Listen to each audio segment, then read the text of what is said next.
देखो पिछले क्लास में हमने ओम का नियम पढ़ा था, याद है सबको? हाँ। ओम किसका नाम है?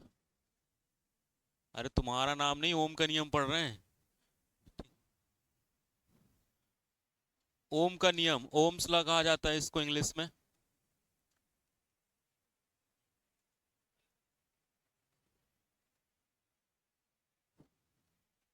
उसमें बहने वाली धारा के समानुपाते होता है।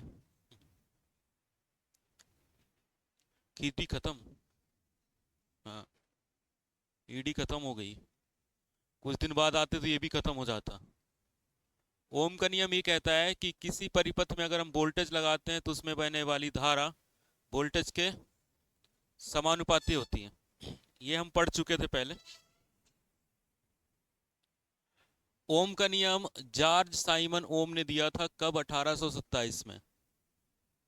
ठीक है। नाम क्या है पूरा इनका? जॉर्ज साइमन ओम।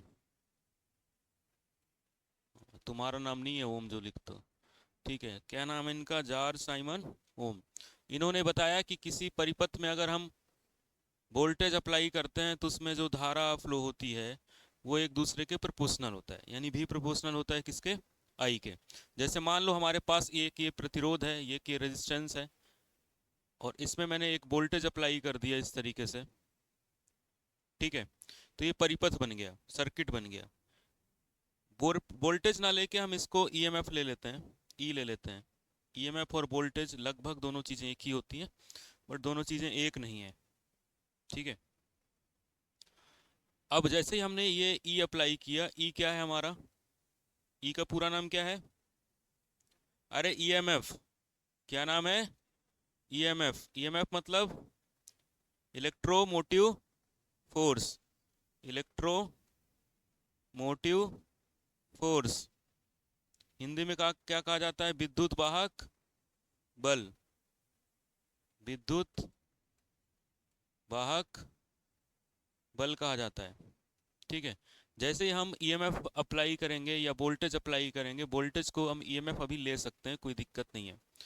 तो उसमें एक करंट फ्लो होगा, इसमें इस परिपथ में एक करंट फ्लो होगा आई।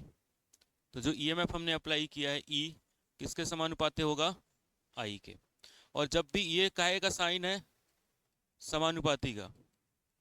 ठीक है, समान अनुपात के लिए यूज किया जाता है। मतलब ये प्रोपोर्शनल के लिए इंग्लिश में हम इसको कहते हैं प्रोपोर्शनल। ठीक है। तो ई प्रोपोर्शनल टू किसके है? आई के। जब भी हम प्रोपोर्शनल का साइन हटाते हैं तो एक कांस्टेंट आता है, तो यहाँ पर भी क्या आएगा? एक कांस्टेंट आएगा। तो ई बराबर हो जाएगा, एक यहाँ पर कांस्टेंट आएगा, उसका नाम क्या होगा? आर और आई। आर जो है, आर क्या है? तो ये है समानुपाती स्थिरांक। समानुपाती स्थिरांक है, प्रोपोर्शनल कांस्टेंट कहते हैं इसको। प्रोपोर्शनलिटी कांस्टेंट है।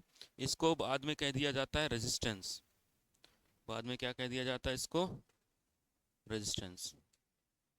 मतलब ये है कि आर का मान फिक्स होगा। आर का मान हम नहीं बदल सकते। यदि आर का मान हमने बदल के दिया ना, तो ओम का नियम लागू नहीं है। ओम का नियम तभी तक लागू है जब तक भी समानुपाती है किसके? आई के लिए। ठीक है। जैसे ही हम यहाँ पर प्रोपोर्शनल का साइन हटाते हैं तो यहाँ पर एक नई चीज आती है जिसका नाम है आर। ठीक है। यहाँ पर आर जो है कांस्टेंट होता है। जनरली जब हम मैथ्स में पढ़ते हैं या साइंस में पढ़ रहे होते हैं तो वहाँ पर कांस्टेंट आता है, तो उसको हम के ले लेते हैं। यहाँ पर भी हम के ले सकते हैं तब तक जब तक हम आर को डिफाइन नहीं कर रहे। ठीक है। अब जो रेजिस्टेंस है उसको आर से लिया गया है, पूरे साइंस में लिया गया है। ठीक है। पूरे इंजीनियरिंग में आर रेजिस्टेंस को आर से लिया गया है, तो यहाँ मजबूरी बन जाती है कि हमें इसको आर ही लेना पड़ेगा। ठीक है। आर क्या है? एक प्रोपोर्शनलिटी कांस्टेंट है जिसकी वैल्यू कांस्टेंट होती है। ठीक है। और आर को हम कहते हैं क्या? रेजिस्टेंस। ठीक है। जो करंट के फ्लो होने का अपोज करता है। रेजिस्टेंस क्या करता है? करंट के फ्लो होने का अपोज करता है, कि करंट जो फ्लो हो रहा है उसको रोकने का काम किसका है? रेजिस्टेंस का। ठीक है। तो ये ओम के नियम में जब कोई चीज डायरेक्टली समानुपात में होती है तो इसका जो ग्राफ बनता है वो इस तरीके से बनता है।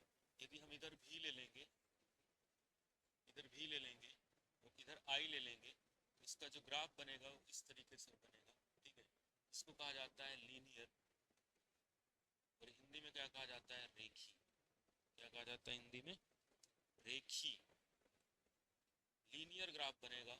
लीनियर ग्राफ यदि नहीं बन रहा है तो ओम का नियम लागू नहीं होगा। ठीक है, ओम का नियम लागू होने के लिए भी और आई के बीच में ग्राफ कैसा बनना चाहिए, लीनियर। और ऐसे सारे सर्किट जो लीनियर हैं वही ओम का नियम लागू होगा, बाकी जगह ओम का नियम लागू नहीं होगा। ठीक है, ओम के नियम को अगर हमसे एग्जाम में पूछे कि बताओ ओम का नियम एसी में लागू होता है कि डीसी में लागू होता है, ठीक है, एसी में लागू होता है कि डीसी में, तो क्या बताओगे, दोनों में लागू होता है। ठीक है, एसी सर्किट हो चाहे डीसी परिपथ हो, दोनों में ओम का नियम कहाँ जा रहा है, हैं? तुम्हारे घर से इसी टाइम बात कराओ, किसका फोन है घर से, हैं? इसी टाइम में फोन आता है तुम्हारे घर से, घर वालों को नहीं पता क्लास में पढ़ते हो, मन पड़ा उठ के चल दिए। वो चल रहा है ना, मजाक चल रहा है, यहाँ पर डांस चल रहा है, ठीक है, वो थिएटर लगा हुआ है कि चलो वहाँ चल रही मूवी देखो, जब मन पड़ा, जब फोन आ गया तो उठ के चल दिए, है ना, यही कहानी है ना। जाओ बात बात करके आओ, जाओ। वही तो बोलना, बेसिक सिविक सेंस आया ही नहीं, गधे के गधे ही रह गए, है ना। बेसिक सिविक सेंस की क्लास में हम जा रहे हैं तो कैसे बात करनी है, क्या होना चाहिए, वो आया ही नहीं है। ठीक है, एसी और डीसी दोनों सर्किट में हमारा ये लागू हो जाता है। ठीक है, हमारे घर में दोनों तरीके की सप्लाई अवेलेबल होती है। जो हमारे घर में एनर्जी मीटर के थ्रू आती है वो एसी होती है।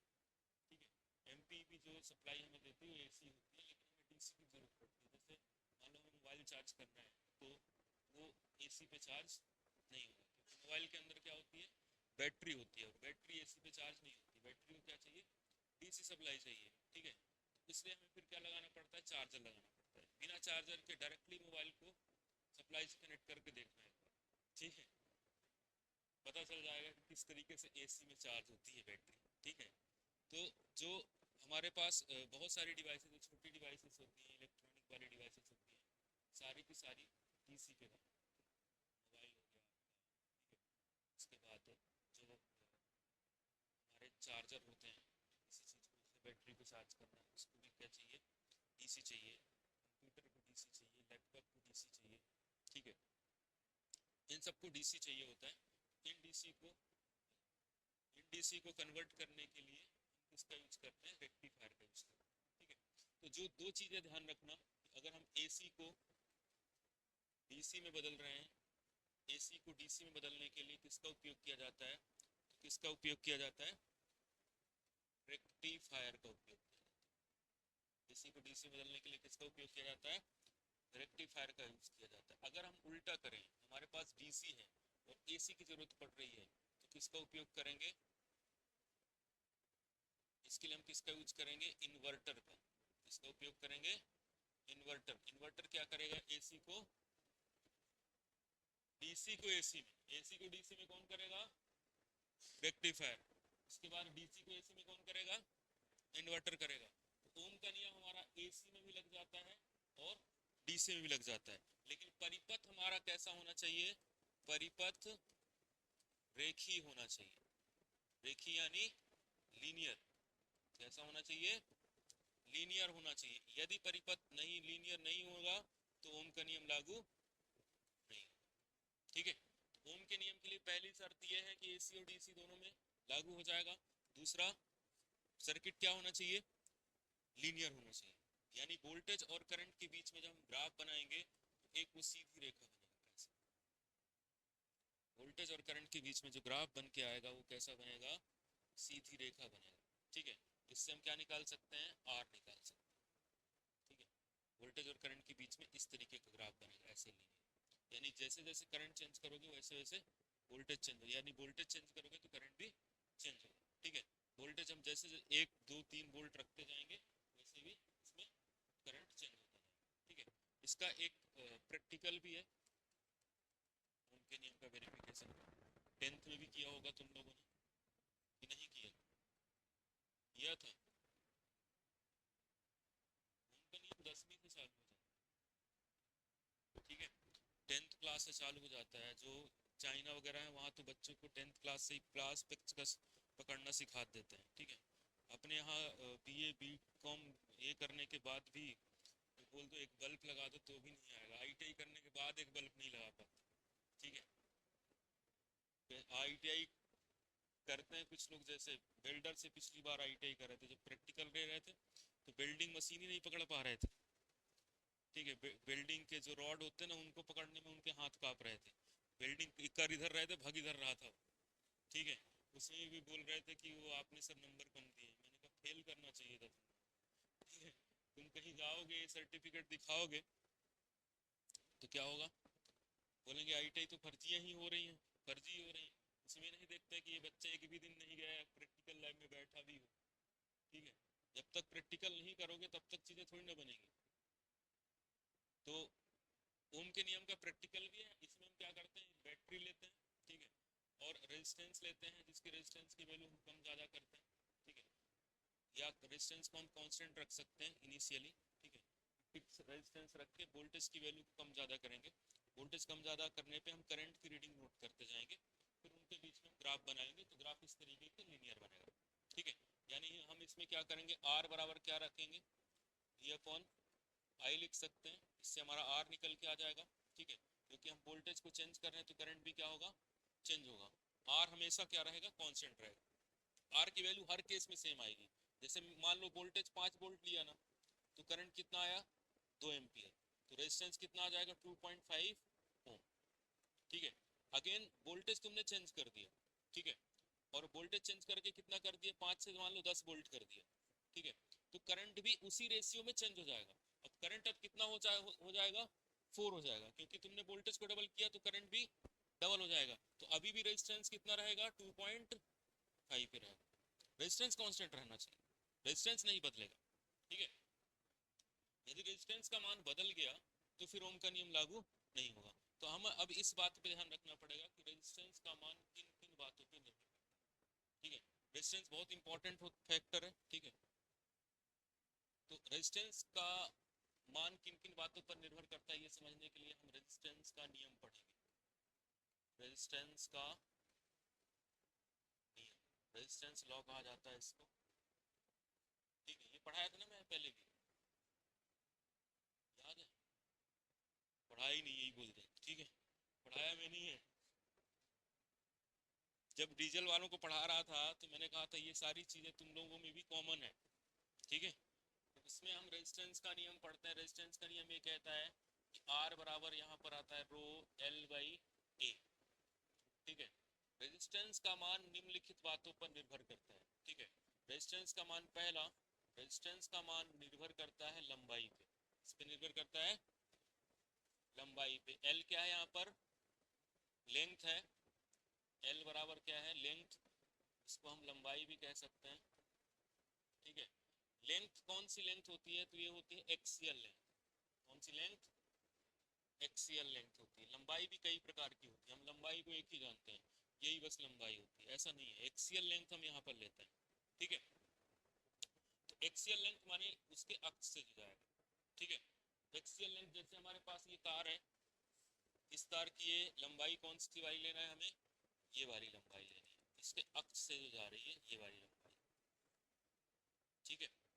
रेजिस्टेंस किस पे निर्भर करता है, लंबाई पे। लंबाई के समानुपाती होता है, यानी लंबाई हम बढ़ाएंगे तो प्रतिरोध बढ़ेगा, ठीक है। अगर हम सेम रेशियो में बढ़ा रहे हैं, यानी अभी लंबाई हम डबल कर देंगे तो प्रतिरोध भी डबल हो जाएगा। लेकिन ध्यान रखना है कि सिर्फ लंबाई डबल कर, और चीज़ें चेंज कर दोगे तो रेजिस्टेंस चेंज हो जाएगा। क्योंकि रेजिस्टेंस दूसरी बात किस पे निर्भर करता है, रेजिस्टेंस निर्भर करता है किस पे, 1/एरिया के। ये क्या है, एरिया यानी क्षेत्रफल, ठीक है। क्या ये, क्षेत्रफल, एरिया है। एरिया कौन सा वाला लेना है, ये वाला। इसको कहा जाता है एरिया। एरिया काहे का होता है, अनुप्रस्थ काट का, अनुप्रस्थ काट का क्षेत्रफल कौन सा होता है? Cross section area. अंग्रेजी में कहा जाता है इसको क्या? Cross section area. Cross section area कहा जाता है। कितने लोग कंपटीशन की तैयारी करते हैं? का तैयारी करते हैं? ये सब तो बहुत जरूरी है साइंस में। हैं, रेलवे की तैयारी कर रहे हो तुम लोग? हाँ, का एक कर रहे हो? वो भी नहीं बताओगे? काय की तैयारी कर रहे हो? तो एसएससी में साइंस नहीं है क्या? साइंस में सबसे पहले ये चीजें आती हैं। पढ़ी नहीं तो काहे की तैयारी? जब पढ़ी नहीं है, कंपटीशन का मतलब ये है कि सारे सब्जेक्ट बनने चाहिए अच्छे से। ठीक है, तब तो जाके कंपटीशन का एग्जाम निकलेगा। फिर तैयारी करोगे 21 साल के लेके 41 साल तक। ठीक है, पहले आदमी तैयारी करता है एसएससी की, रेलवे की 28 साल तक। फिर 28 साल के बाद लगता है तो नहीं भर पाएंगे फॉर्म। जैसे कैटेगरी जिनकी लगती है तो 5 साल की, 3 साल की छूट मिल जाती है। 31 साल तक, 32 साल तक तैयारी, 33 साल तक काहे की करता है? सेंट्रल की। फिर समझता है अभी ये नहीं निकल पा रहा है, अभी व्यापम में तो हमारी एज है 45 तक। फिर 45 तक वो तैयारी करते हैं। ऐसे कर करके जीवन, ऐसे कर करके जीवन समाप्त हो चुका होता है। ठीक है, तैयारी कर करके जीवन समाप्त हो चुका। फिर घर वाले ढूंढ ढांड के कहीं शादी करा देते हैं। फिर 10-12 साल उसके बाद तो जीवन खत्म ही हो जाता है। ठीक है, जो जीवन का पीक टाइम होता है ना, वो तैयारी करने में निकल जाता है। और तैयारी करने में इसी कारण से निकलता है क्योंकि आप प्रॉपर तरीके से पढ़ते नहीं। ठीक है, पढ़ाई में बहुत लगेगा तो 1 साल। ठीक है, बहुत ज्यादा खींचे 2 साल, इससे ज्यादा समय लग रहा है मतलब आप जीवन बर्बाद कर रहे हो। आपने जो 15 साल वहां लगाए हैं, वो 15 साल में कोई बिजनेस भी कर रहे होते ना, 15 साल में वो स्टेबल हो जाए, बहुत स्टेबल। प्राइवेट नौकरी में भी उतना आगे बढ़ जाओगे, बहुत आगे बढ़ जाओ। ठीक है, छोड़ी। बहुत बहुत जल्दी परिवर्तन हो गया तुम्हारा।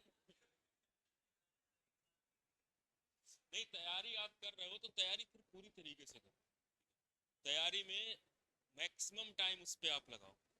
ठीक है, मैक्सिमम टाइम जिन चीजों पे लगना चाहिए नहीं हो पाए।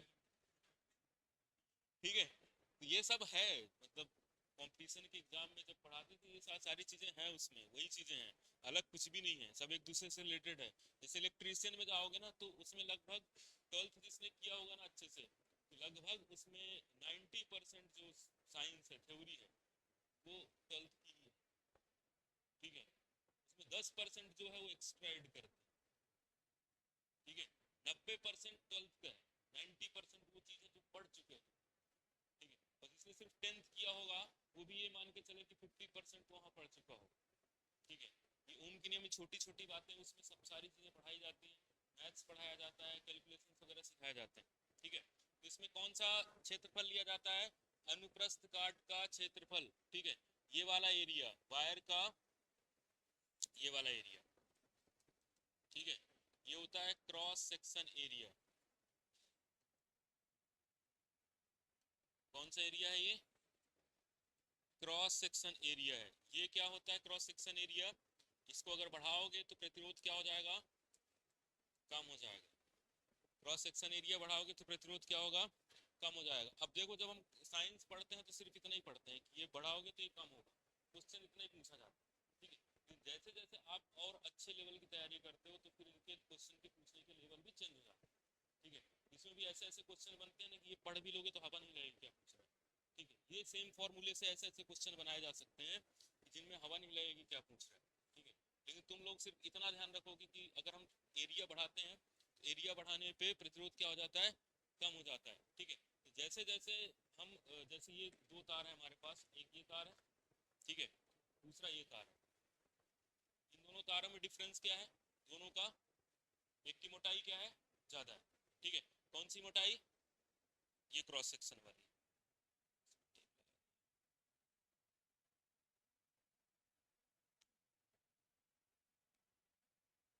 क्रॉस सेक्शन एरिया क्या है इसका? ज्यादा है।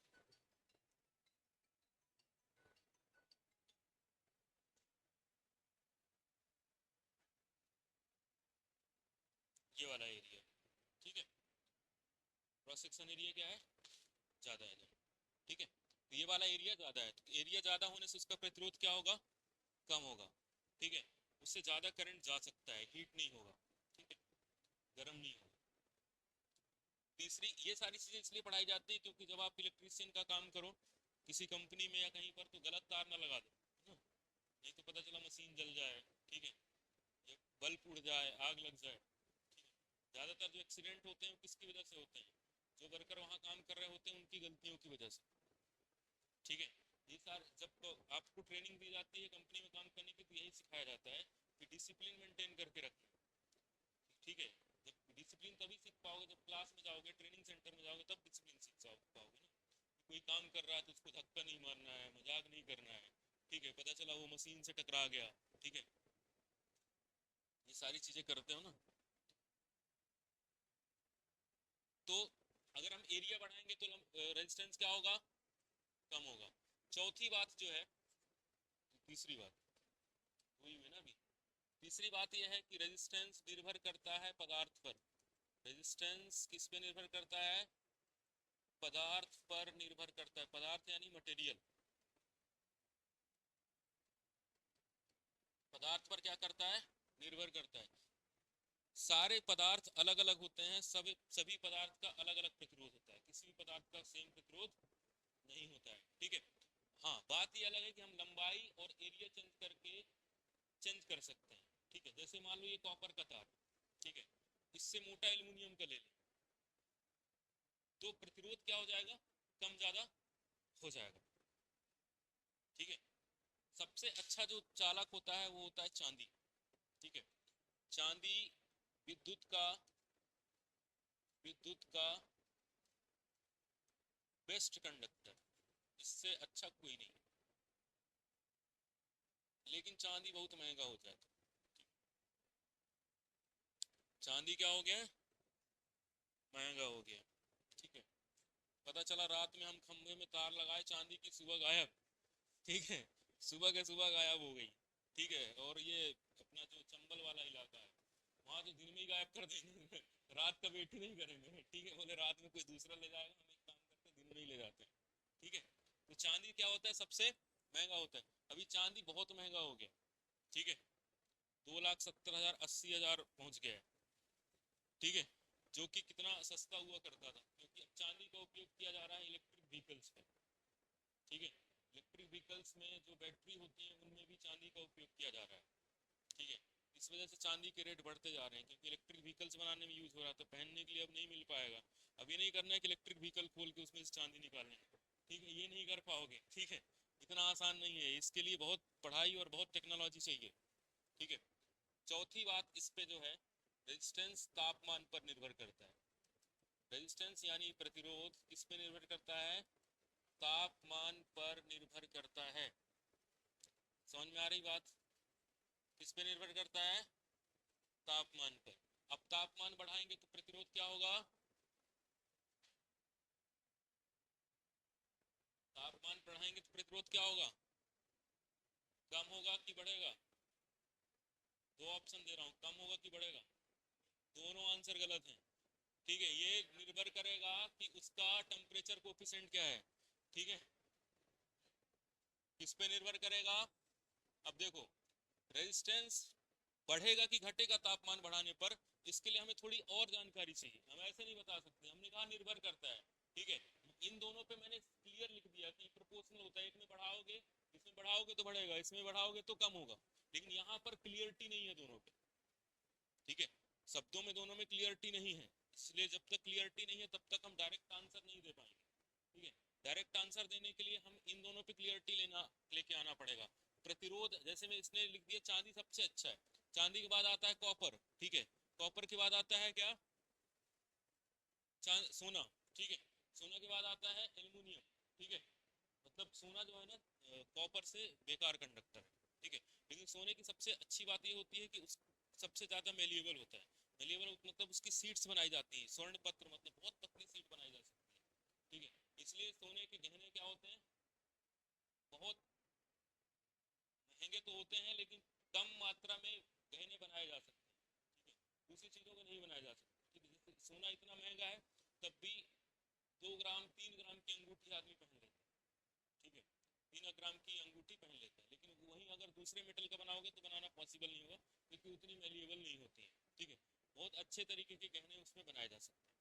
ठीक है, तो सोने की खास बात ये होती है कि वैल्यूबिलिटी उसमें ज़्यादा होती है। इसके लिए हमें पढ़ना पड़ेगा तापमान गुणांक। क्या पढ़ना पड़ेगा? तापमान गुणांक पढ़ना पड़ेगा। तापमान गुणांक को अंग्रेजी में कहा जाता है टेम्परेचर कोफिशिएंट। Temperature coefficient. ठीक है, तापमान गुणांक कहा जाता है टेम्परेचर कोफिशिएंट। टेम्परेचर कोफिशिएंट दो तरीके के होते हैं, ऐसे तीन तरीके के हम लिख सकते हैं, लेकिन बुक में दो तरीके को देखने को मिलेगा, हम तीसरा भी ले लेते हैं। ठीक है, एक होता है धनात्मक, एक होता है धनात्मक, एक होता है ऋणात्मक, और तीसरा होता है, हाँ, क्लास के बाद लगाना, क्लास छोड़ देंगे भी लगा। ऋणात्मक और क्या होता है? शून्य होता है। ठीक है, धनात्मक वो होता है जिसका तापमान बढ़ाने पर प्रतिरोध बढ़ता है, उनको कहा जाता है धनात्मक, है ना। बोलते ना ये पॉजिटिव आदमी है कि निगेटिव आदमी है, जिसको समझाओ तो समझ जाए तो पॉजिटिव, नहीं समझ पा रहा है तो निगेटिव, उल्टा जा रहा है। ठीक है, जिसका तापमान बढ़ाने पर प्रतिरोध क्या होता हो? कम होता हो, उसको कहते हैं ऋणात्मक। तापमान तो हम बढ़ा रहे हैं लेकिन प्रतिरोध क्या हो रहा है? कम हो रहा है। ठीक है, चौथा होता है शून्य। तापमान बढ़ाने पर कोई प्रभाव नहीं पड़ेगा या कम प्रभाव पड़ेगा, बोलते हैं ना शून्य है। कुछ बोलो तो समझ सुनते ही नहीं है। ठीक है, उसको बोलते हैं शून्य, शून्य पड़ा है।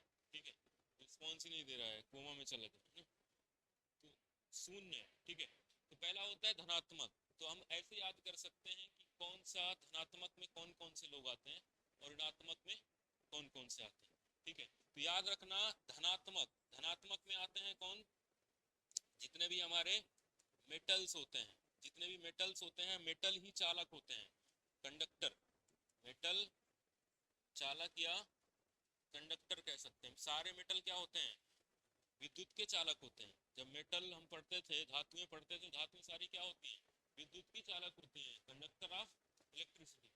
तो धनात्मक किनका होता है? जितने भी मेटल्स होते हैं। फॉर एग्जाम्पल कॉपर हो गया, एल्युमिनियम हो गया, सोना हो गया, चांदी हो गया। ठीक है, उसके बाद लोहा हो गया। ठीक है, नाइक्रोम हो गया, नाइक्रोम मेटल नहीं है लेकिन एलॉय भी इसी में आता है। ठीक है, टंगस्टन हो गया, डब्लू, ये है कॉपर, ये है एल्यूमिनियम, ये है सोना, ये एजी क्या है? चांदी, ये है लोहा, ये है लोहा, ये डब्लू है टंगस्टन। टंगस्टन,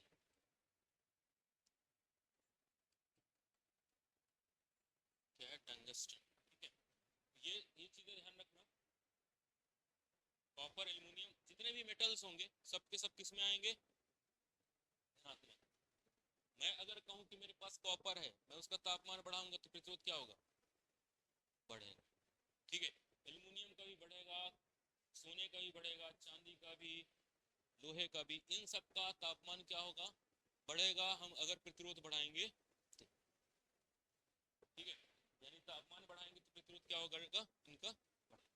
ठीक है, दूसरा होता है इसमें मेटल्स के बाद, इनसे मिलकर क्या बनता है? एलॉय, यानी मिश्र धातु।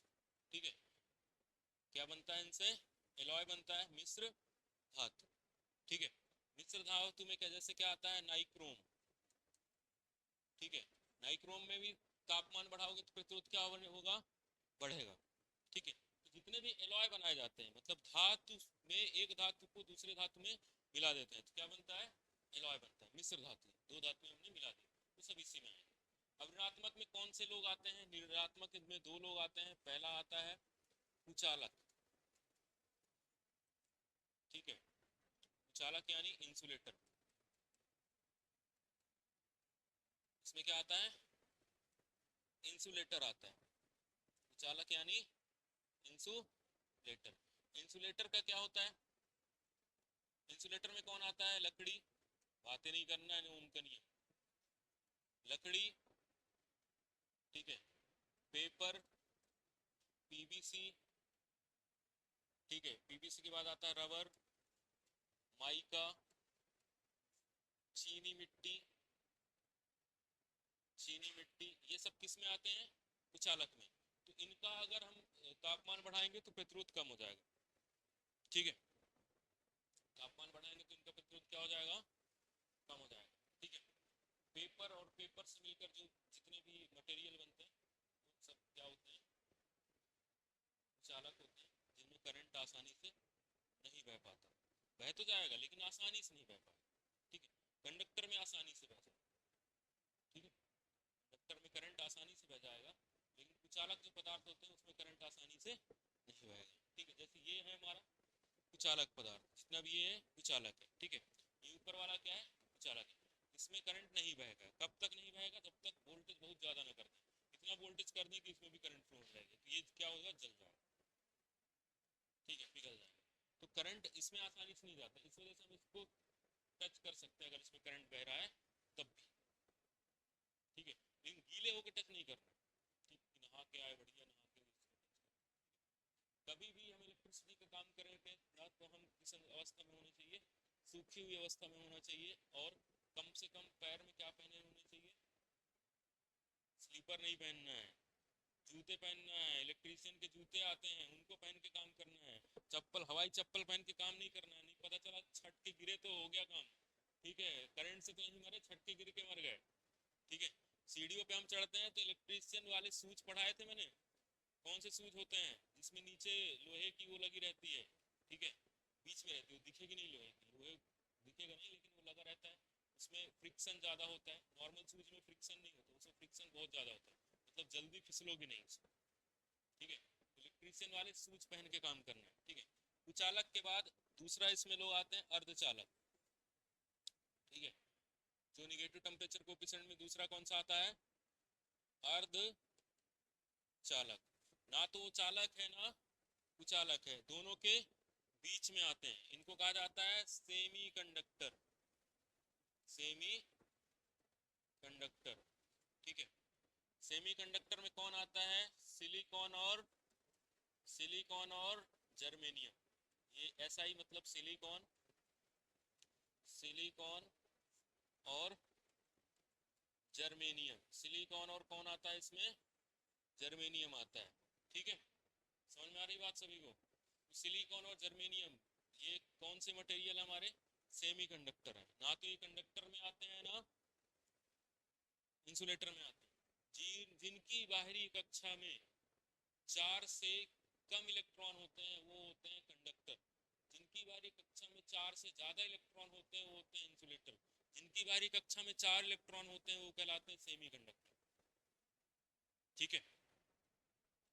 बाहरी कक्षा के इलेक्ट्रॉन डिसाइड करते हैं कि कौन चालक होगा, कौन कुचालक होगा, कौन अर्धचालक होगा, कंडक्टर, सेमीकंडक्टर, इंसुलेटर, कहाँ से डिसाइड किया जाता है? बाहरी कक्षा में जो इलेक्ट्रॉन होते हैं वहां से, ठीक है, क्लियर है यहाँ तक? तो रेजिस्टेंस किन किन बातों पर निर्भर करता है? अगर कहूँ तापमान पे, तो तापमान की जब बात होगी तो किसी पर्टिकुलर मटेरियल की बात हो रही है, ठीक है। जब टेम्परेचर की बात होगी तो हम उसमें कहा जाएगा कि कॉपर का प्रतिरोध बढ़ाने पर, सॉरी, तापमान बढ़ाने पर प्रतिरोध का पर क्या प्रभाव पड़ेगा, तो क्या कहेंगे? बढ़ेगा। अगर कहता है इनमें से किसका तापमान गुणांक निगेटिव होता है, ठीक है, 4 ऑप्शन दे दिया, कॉपर दे दिया, एल्यूमिनियम दे दिया, ठीक है, उसके बाद पीवीसी दे दिया और टंगस्टन दे दिया, ठीक है, तो 3 रहेंगे पॉजिटिव वाले और एक रहेगा निगेटिव वाला, या 3 निगेटिव वाला एक पॉजिटिव वाला, इस तरीके से ऑप्शन बनाया जाता है। जब क्वेश्चंस कराएंगे इसमें, ठीक है, तो समझ में आएगा। ये थ्योरी धीरे धीरे होती जाएगी तो अब क्वेश्चन की प्रैक्टिस कराना भी चालू कर देंगे, ठीक है। तो ये हो गया ओम का नियम। ओम का नियम में मेन कंपोनेंट कौन है? रेजिस्टेंस। रेजिस्टेंस किस बात पे निर्भर करता है? 4 चीजों पे, पहला लंबाई, दूसरा एरिया, तीसरा तीसरा किस पे? पदार्थ पे, मटेरियल पे, तीसरा किस पे निर्भर करता है? मटेरियल पे, चौथा किस पे निर्भर करता है? तापमान पे। तापमान मटेरियल के हिसाब से, ठीक है, अलग अलग मटेरियल का अलग अलग टेम्परेचर होगा, ठीक है। तो ओम ने जो नियम दिया था वो सबसे बन जाएगा। क्या होता है ओम का नियम? किसी परिपथ में लगाया गया वोल्टेज उसमें बहने वाली धारा के समानुपाती रहती है, ठीक है। कम से कम ओम का नियम तो बता देना वाइवा में, इतना तो, इतना भी नहीं बता पाते तो उनको पता चल जाता है कि ये कभी क्लास गए ही नहीं, ठीक है। अगर ओम का नियम भी नहीं बता पा रहे हैं, ओम का नियम बहुत बेसिक होता है। जब बच्चे से कुछ नहीं बनता तो बोलते चलो ओम का नियम बता, ठीक है। वो भी नहीं बता पाते तो बोल चलो पास कर दो, कौन अगली बार फिर से इसका पेपर लेगा, ये फिर से आएगा, इसकी फिर से शक्ल देखनी पड़ेगी, है ना। चलता करो इसको, ठीक है। बहुत सारे वाइवा में यही किया जाता है, ठीक है। समझ में आ जाता है कि ये लड़का जो है एकदम निहायती बदतमीजी से कुछ बन भी नहीं रहा है, तो इसको क्या करो, पास कर दो, तो चला जाए किसी और की जान खाएगा, हमारी जान तो नहीं खाएगा, ठीक है। लेकिन अभी थोड़ा सा जो टीचर्स हैं वो थोड़ा लीनियर हो गए हैं, कम दिक्कत करते हैं। हम लोगों के टाइम पे जो है गवर्नमेंट कॉलेज में यही होता था कि फेल कर देते, यही बन रहा है कुछ भी नहीं तो फेल कर। प्रैक्टिकल में फेल होते थे, जैसे 60 बच्चे होते, 60 में 20 बच्चों को प्रैक्टिकल में फेल करते, पेपर रियल होता है। तो ये हो गया, वापस से इनको कौन फिर से प्रैक्टिकल लेगा, ठीक है। इतनी संख्या में आ गए, संख्या बल ज्यादा हो गया, इनको सबको पास कर दो। जो बच्चे अब प्रैक्टिकल जो होता है ना उसमें सबको पास कर दिया जाता है, ये देखा जाता है कौन बच्चे ठीक ठाक है उनको अच्छे नंबर दे दो, बाकी सबको फिर, जैसे पासिंग नंबर कितना है, 150 है, ठीक है, 250 में 150 पासिंग नंबर है, 151, 152, ये नहीं देख रहे किसको क्या चढ़ रहा है, ठीक है, सब एक जैसे ही है, तो 151, 152, 153, फिर 151, 52, गिनती गिनते हैं ना उस टाइम में, ये किसी को दे दिए लिए ऐसे नंबर चढ़ा दो, ठीक है। फिर उनका टीचर नंबर नहीं चढ़ाते, किसी स्टूडेंट को पकड़ लिए इनके ऐसे ऐसे नंबर चढ़ा दो, ज्यादा किसी को मत चढ़ाना, 53 से ज्यादा, और 50 से कम किसी के मत चढ़ाना, ठीक है। 150 से कम किसी के मत चढ़ाना, नहीं तो फेल हो जाएगा, ठीक है। तो फेल का ध्यान रखा जाता है, और ये देखा जाता है ज्यादा नंबर ना मिले, ठीक है। अब ओम के नियम के बाद दूसरा ओम का नियम और उससे रिलेटेड कंपोनेंट हम पहले भी पढ़ चुके थे। अब दूसरा सबसे इंपॉर्टेंट नियम है जिसका नाम है किरचॉफ का नियम, किरचॉफ का, किरचॉफ का नियम, ठीक है। इसका नियम, किरचॉफ का नियम।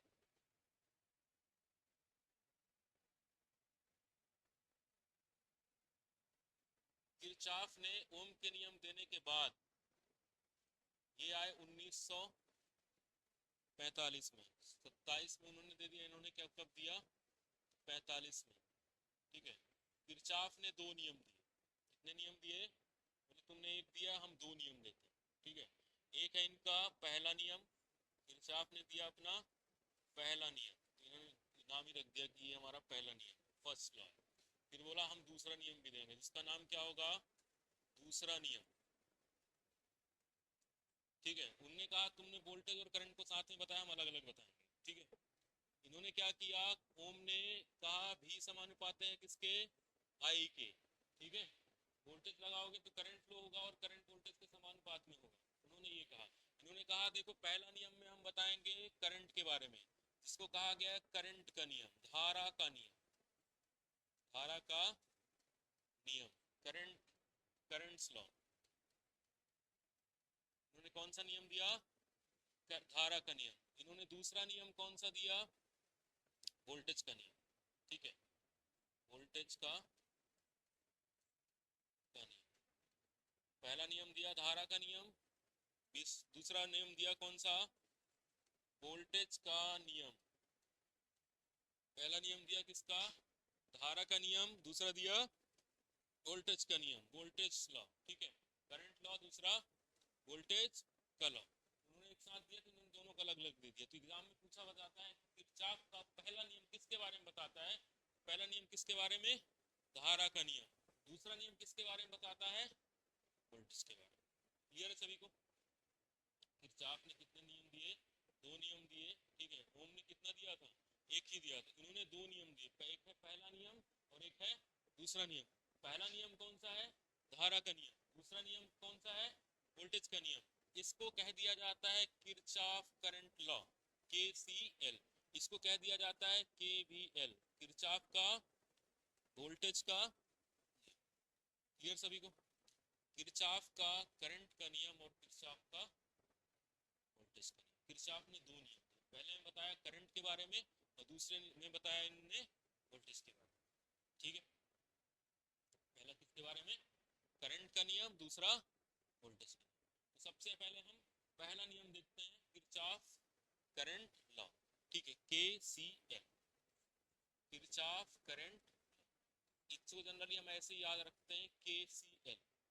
ठीक है, KCL के बारे में उन्होंने ये कहा कि किसी भी संधि में, किसी भी जंक्शन में मिलने वाली कुल धाराओं का बीजीय योग क्या होता है? शून्य होता है। ठीक है, जैसे ये किए हमने दो तारों को जोड़ा, एक तार इधर से आ रहा था, एक तार इधर से आ रहा था, दोनों को हमने जोड़ा, तो ये क्या बन गया? जंक्शन बन गया। सपोज करो तीसरा तार इधर से आ रहा था, चौथा तार इधर से आ रहा था। इस तार पे कितने करंट आए? एक आया मान लो I1, दूसरा आया कितना? I2, तीसरा आया I3, चौथा आया I4। ठीक, कुछ करंट इससे बाहर भी जा रहे हैं। ठीक है, तो करंट बाहर जा रहे हैं कि अंदर आ रहे हैं, इस बात पे हम अभी फोकस नहीं करेंगे। सभी हम ये समझते हैं कि ये एक जंक्शन बन गया जहां पर बहुत सारे तार आपस में आके मिल रहे हैं, या दो ही तार मिल रहे हैं। ठीक है, दो तार मिल रहे हैं या बहुत सारे तार मिल रहे हैं। ठीक है, तो ये जो जंक्शन हमने बनाया, तो उस पर जो टोटल करंट आ रहे हैं उनका जो एल्जेब्रिक सम है, बीजीय योग है, वो शून्य है। समझ में आ रहा सभी को? ठीक है, किसी संधि पर या किसी जंक्शन पर, संधि को इंग्लिश में क्या कहा जाता है? जंक्शन पर। ठीक है, मिलने वाली कुल धाराओं का यहाँ पर ध्यान रखना, बीजी योग शून्य होता है। समझ में आ रहा? क्या होता है? बीजी योग क्या होता है? शून्य होता है। एल्जेब्रिक सम कहा जाता है इसको अंग्रेजी में, बीजी योग। एल्जेब्रा गणित में लगता है, गणित का नियम होता है। ठीक है, जैसे मैंने कहा दिया दो चीजों को जोड़ना है। ठीक है, मैंने कह दिया दो चीजों को जोड़ना है, 3 + -3, तो कितना होना चाहिए? 0 होना चाहिए। एलजेब्रा का नियम ये होता है। अब तुमने दोनों को जोड़ने के लिए कहा, माइनस साइन का ध्यान नहीं दिया, जोड़ के 6 कर दिया। ठीक है, ऐसा भी पढ़ते हैं ना, तो ये गलत हो जाएगा। एलजेब्रा के नियमों का पालन करते हुए करंट को जोड़ना या घटाना है। जैसे करंट अंदर आ रहे हैं तो उनको प्लस ले लो, बाहर जा रहे हैं तो माइनस ले लो, या बाहर जाने वाले को प्लस ले लो, अंदर वाले को माइनस ले लो। दोनों सेम डायरेक्शन में नहीं है तो कैसे दोनों को जोड़ सकते हो? ठीक है, तो इसमें जो उन्होंने कहा कि देखो किसी जंक्शन पर मिलने वाली कुल धाराओं का बीजीय योग शून्य होता है। ठीक है, किसी संधि पर मिलने वाली कुल धाराओं का बीजीय योग क्या होता है? शून्य होता है। Algebraic sum of current is equal to क्या बताया उन्होंने? 0। ये सिग्मा का साइन है, इसमें का सम करो कितना आएगा? 0। अब जैसे ये एक जंक्शन है, इसमें कितने करंट आ रहे हैं मान लो? एक आ रहा है I1, दूसरा आ रहा है कितना? I2, तीसरा आ रहा है I3। जा किसके कौन रहा है? I4। और जो कौन सा जा रहा है? I5 जा रहा है। तो इनका हमें क्या करना है? एल्जेब्रिक सम करना है, एल्जेब्रा के नियमों को पालन करना है। I1 आ रहा है तो इसको क्या ले लो? I1 प्लस का, प्लस I2 भी क्या ले लो? प्लस का, और I3 भी प्लस का ले लो। लेकिन अब दो बाहर जा रहे हैं तो उनको भी तो प्लस नहीं लेंगे, उनको क्या लेंगे हम? माइनस लेंगे। तो माइनस I4 माइनस I5 बराबर कितना हो जाएगा? 0। तो हमने इसमें एल्जेब्रा के नियम का पालन करते ही हुए जोड़ा है। ठीक है, ऐसा नहीं कि कुछ भी जोड़ दिया है। तो एल्जेब्रा के नियम का पालन करते हुए अगर हम उसको जोड़ते हैं तो उसको क्या कहा जाता है? Algebraic law. बीजी योग करना है। ठीक है, इसमें एल्जेब्रिक सम हमने किया, बीजी योग किया। ठीक है, तो एल्जेब्रिक सम करेंगे तो अब इसमें हम और आगे सॉल्व करते हैं, थोड़ी बहुत गणित तो पढ़ी होगी तुम लोगों ने। तो इसमें I4 और ये क्या हो जाएगा? I5 हो जाएगा, ये बराबर में चला जाएगा। ठीक है, बराबर चला जाएगा। ये वाली कौन सी करंट है? आने वाली। ये कौन सी है? आने वाली, और ये कौन है, जाने वाली। आने वाली करंट और जाने वाली करंट क्या होती है, बराबर होती है, ये भी कह सकते हैं। Incoming current is equal to outgoing current. आने वाली करंट और जाने वाली करंट दोनों क्या होती है, बराबर। ठीक है, ये कौन सी करंट है, इनकमिंग, और ये कौन सी है, outgoing. Incoming current is equal to outgoing current. आने वाली करंट और जाने वाली करंट क्या होती है, समझ में आ गया। ये किसका नियम है, किरचॉफ का नियम। ठीक है, किसका नियम है ये, किरचॉफ का नियम है। किसी संधि पर मिलने वाली कुल धाराओं का बीजीय योग क्या होता है, शून्य होता है। ठीक है, अब इसमें हमें किसका ध्यान रखना है, एलजेब्रा का। ठीक है, अगर हमें एलजेब्रा नहीं बनेगा तो हम केसीएल नहीं लगा पाए। ठीक है, अब एक दो हम क्वेश्चंस कर लेते हैं इसके। ठीक है, एक ये जंक्शन है, क्वेश्चन ये कह रहा है I4 का मान बताइए। ठीक है, क्या करना है, I4 का मान बताना है।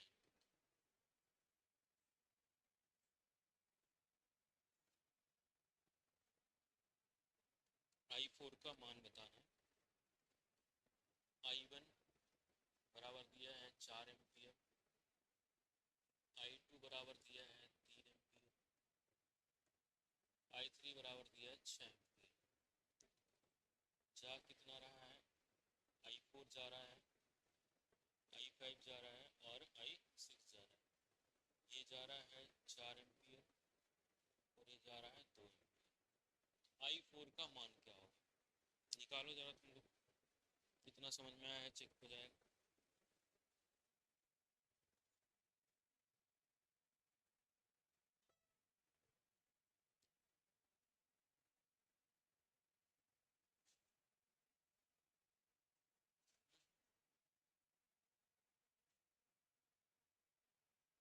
बताओ, 4 3 7 जुड़ गया।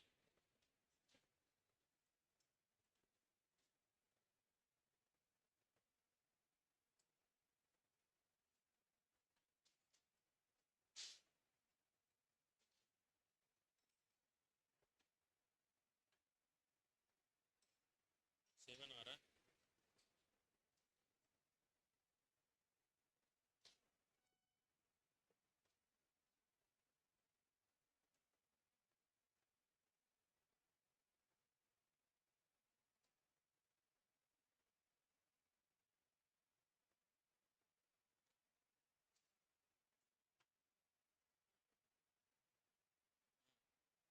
बता रहे, 7 आ रहा है, सबका आ रहा 7, नहीं आ रहा है। देखो इसमें I1 क्या होगा, +I2 +I3 आ रहा है, I4 जा रहा है, I5 जा रहा है और I6 भी बराबर 0 कर दो। I1 कितना है 4, I2 कितना है 3, I3 कितना है 6, I4 हमें निकालना है, I5 कितना है 4, I6 कितना है, ये कितना हो गया हमारा, 4 2 6 ये हो गया, 6 से 6 कट गया, 7 + 6 लिख लो, -I4 और -6 बराबर 0। 6 से 6 कट गया, -I4 बराबर -7, माइनस से माइनस कैंसिल, I4 की वैल्यू कितनी आ गई, 7 एम्पियर। बन जाएगा सभी से।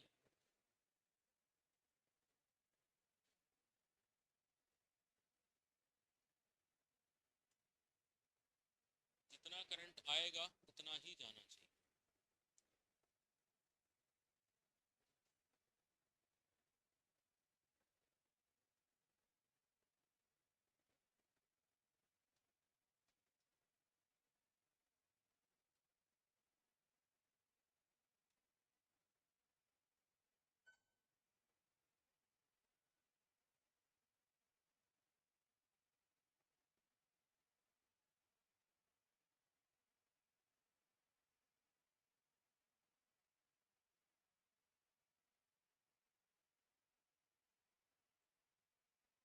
चलो नेक्स्ट क्वेश्चन।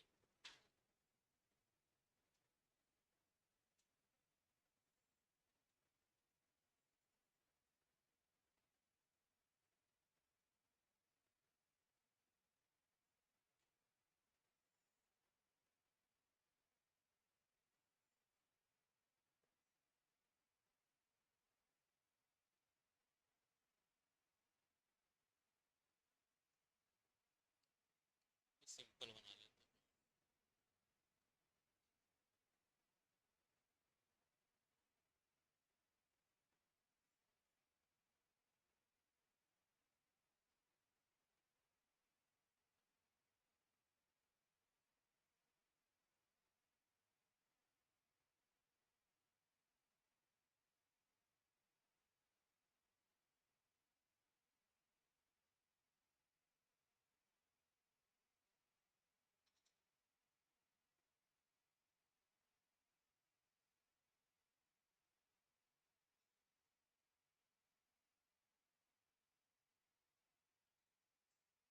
इस करंट का नाम लिख लो I1, इसका लिख लो I2। I1 का मान क्या होगा,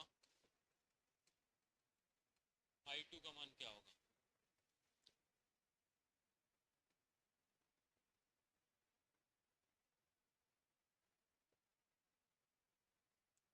हम्म,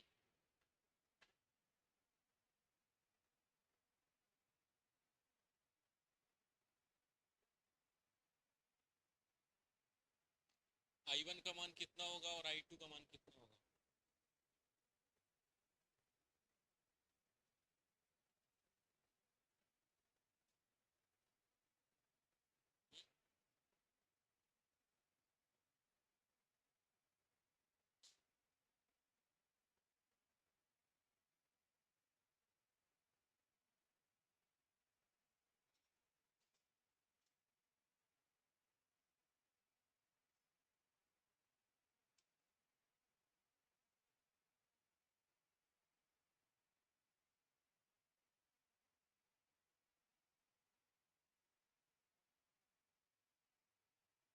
क्या हुआ, हो गया? बोलो क्या डब्बा, सेम ही तो है ये। देखने का नजरिया होना चाहिए, वो तो सिंपल था, आने वाला जाने वाला जोड़ने का था। इसमें बताओ तब लगे थोड़ा बहुत दिमाग यूज कर पा रहे हो।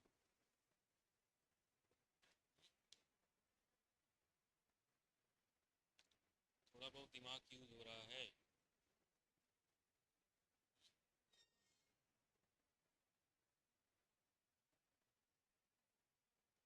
इस तरीके में बहुत सारी जंक्शंस बन रही। सबसे पहले यहाँ से देखो, एक ये जंक्शन बन रही, अरे दिख रहा है सभी को? ये एक जंक्शन बन रही, एक जंक्शन में कितना करंट आ रहा है, जा कितना रहा है, तो ये वाला कितना होगा, आने वाला करंट बराबर जाने वाला होगा, I2 कितना हो जाएगा, हो जाएगा 2 एम्पियर। सबको समझ में आ गया?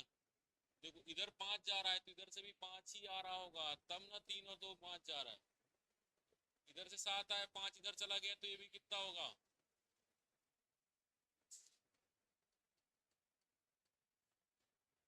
समझ आ गया? वहाँ पे एक ही जंक्शन बनी थी, यहाँ पे दो, ये तो मेन ये सर्किट है कि इधर से इतना आ रहा है तो ये कितना होगा। कई बार अमीटर लगा देता है, ठीक है, अमीटर लगा के पूछ लेता है, ठीक है। चलो ये कल याद करके आना, KVL कल पढ़ाएंगे।